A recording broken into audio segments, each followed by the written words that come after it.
We were alone in the house. Just me and my brother. Our parents had gone away for the weekend, leaving behind a silence that felt heavier than usual. Normally, we'd be excited, no rules, no supervision, but this time felt different. He'd been acting strange. All week, jumpy, distant, glued to his phone. At first I chalked it up to stress or school, but now without any distractions, I could feel the tension between us thickening every time. I tried to talk. He gave one-word answers. Barely looking up, he kept checking his phone, as if waiting for something, or someone I asked if he was okay. He forced a smile, one that didn't reach his eyes. Then his phone chimed again. He flipped, the screen down fast. That small, nervous gesture sent a chill through me. Why was he being so secretive after dinner? He retreated to his room without a word. I sat on the couch trying to shake off the uneasy feeling, but my mind kept circling back to the way he'd been whispering into his phone a few nights ago. I hadn't thought much of it then. Now it felt important. We were close. Usually told each other everything. So this sudden wall between us. It hurt a little while later. His phone buzzed on the kitchen counter while he was upstairs. I shouldn't have looked, I know that. But I did, just a glance. A message preview lit up the screen from an unsaved number. Can't stop thinking about you. My stomach dropped. Was this someone new? He had a girlfriend. I stared at the message, heart pounding, mind racing. Who was this person? He came back downstairs just as I was stepping away. His eyes scanned the counter, noticed the slight shift in the phone's position. Our eyes met for a second. Did he know? He didn't say anything, just grabbed it and left the room that night. I couldn't sleep. I kept replaying everything. I felt sick. A few days ago, his girlfriend had even messaged me asking if he'd been acting weird. I had brushed it off now. I wondered how much she already suspected. The next morning, he was quiet again. I tried to be normal, made breakfast, asked how he was. He gave another vague, hollow response. I wanted to scream instead. Ismiled and nodded when he left his phone out again. I gave in.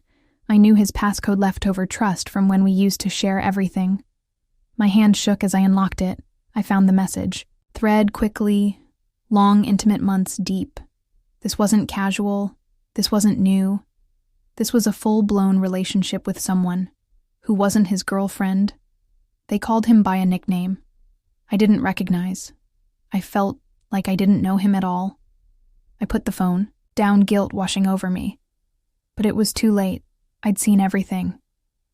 Couldn't unsee it that evening. He noticed I was avoiding him, and finally asked if something was wrong. His voice was soft, hesitant. It made it worse. I blurted it out. I saw the messages. I know his face went pale. He didn't deny it, didn't lash out. Just sat down, put his head in his hands, and looked defeated. I asked him how long. He said it started months ago. He didn't mean for it to happen. He said it just got out of control. I asked him, why? Why cheat? Why lie? He looked lost, said he felt trapped, like he couldn't breathe in his relationship anymore, but didn't know how to leave it, so he escaped into something else. Someone else. I didn't know what to say. His honesty only made it more painful. I told him he couldn't keep lying to his girlfriend or himself. He nodded, but I could see the fear in him. He asked if I hated him. I didn't. But I told him I didn't understand how he let it get so far. He said he didn't either.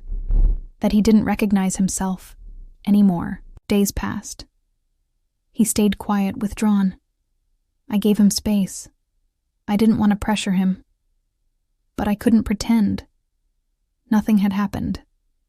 Finally, one night, he came to me, said he couldn't carry the guilt anymore. He wanted to tell her the truth. He asked if I'd sit with him when he made the call. I did. His hands trembled as he dialed. His voice cracked when he told her no excuses, no softening. Just the truth.